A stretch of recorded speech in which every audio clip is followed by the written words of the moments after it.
Alright, we have another edition of tying tips this week. We're going to go with bending not only streamer hooks, but just bending hooks in general. We started out, back when I was fishing Pennsylvania, we would bend dry fly hooks a lot.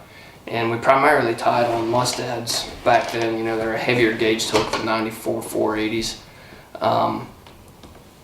And we would take them and just, take a set of pliers or whatever and just bend them. We'd wind up snapping a few of them because we just, get too heavy-handed on it and you wind up with two pieces of a hook and just toss it away. It's no good.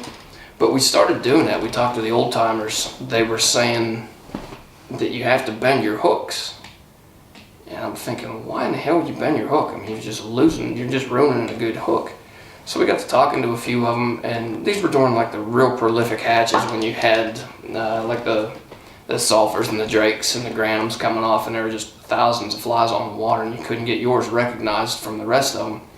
So they're focusing on cripples. So you bend your hook, and then it just all made sense. It was like, I can't believe we didn't think of this. And we'd watch them fish, and they're fishing with this bent fly out on the water and just picking fish up left and right. And that's when it started making sense to us. So we started bending our hooks, and like I said, we broke a lot of them for a long time. So we came up with this, just me and my cousins, just a Bic lighter, and I keep a Leatherman here now, but just a set of pliers back then was all we used. Now with the streamer stuff coming out, there's a lot of specialized hooks. You have your Ahrex with the 26-degree bends. These guys have been really popular ever since they started customizing hooks for like the D&Ds, the SIDS for Andreas Andersen and everything.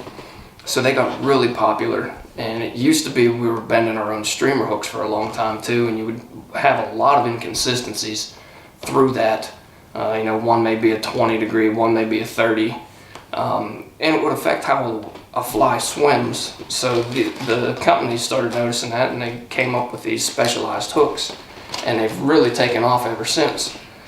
But we'll get zoomed in here, and we'll show you a close-up on this.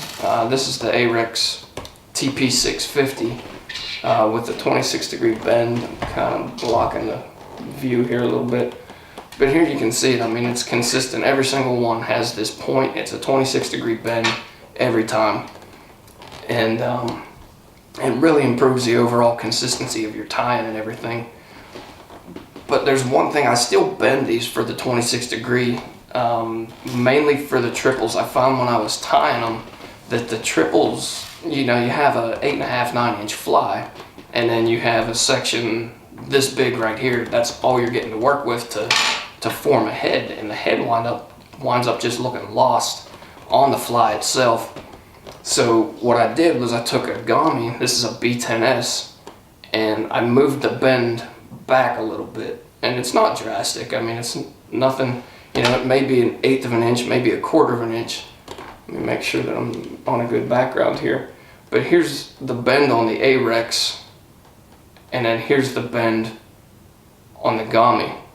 So it just adds, it allows you to get a little bit extra deer hair in there, and it allows you to have a little bit more of a material, a broader profile, so it doesn't look lost on such a big fly. These ones can take a little bit more heat, take a little bit more time to bend, just because they're such of a thick gauged wire. These are a really stout hook. The one that I'm going to be bending today is the one that I use for the white girl that I tie. And if you guys have seen that video, there's various reasons as to why it's bent a certain direction. But I never really covered how I bend the hooks. So we're going to go over that real quick. But this is a 2461 Daiichi. This is a size 1. And it'll bend a lot easier for you because it's a lighter gauged hook. But all you're going to do is you're just gonna take your Bic and figure out the point where you want to bend this, get it set in your vise, make sure you're good and secured, it's not gonna wobble around on you, and then just hit this with your torch real quick. And talking and trying to keep a flame might be a little difficult. So you'll actually see the hook change color, and it smells a little funky when the finish is burning off of this.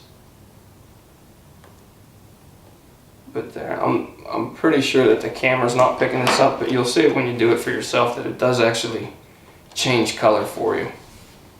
So just take a nice slow bend to this, and do this in steps. Don't try and do this all in one motion. Just get your bend that you're looking for, hold it for a second, give it a little bit more. And on the White Girl, this is about a 30-degree bend on this hook that I use.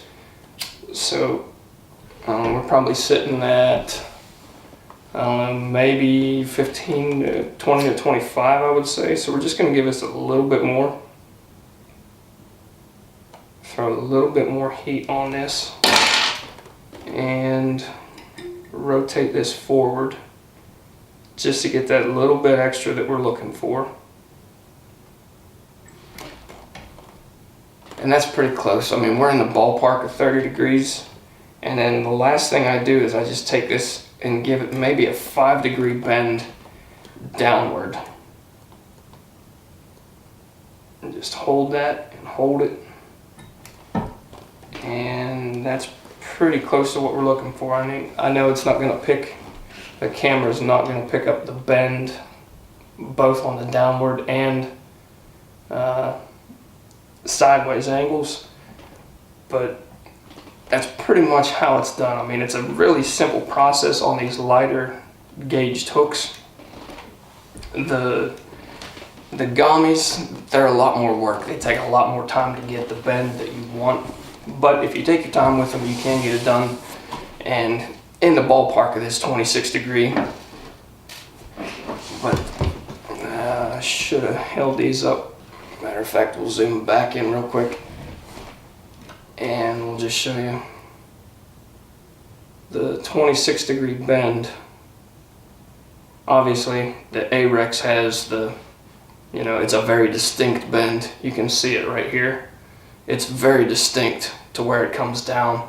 The one that I did, it's just more of a rounded bend. Can actually be a little bit easier to tie on, but there we have it. You can see the two of them held together. They're both kind of in that 26 degree range that we're looking for, but it just takes a little bit of time, a little bit of practice with them, and you can get these pretty consistent. But overall, it's not really necessary anymore, like I was saying, with the amount of hooks that we have out there and the different varieties. You really don't have to bend your own, but this, if you don't want to stockpile just a ton of hooks, this can save you a little bit of money and save you some space and everything.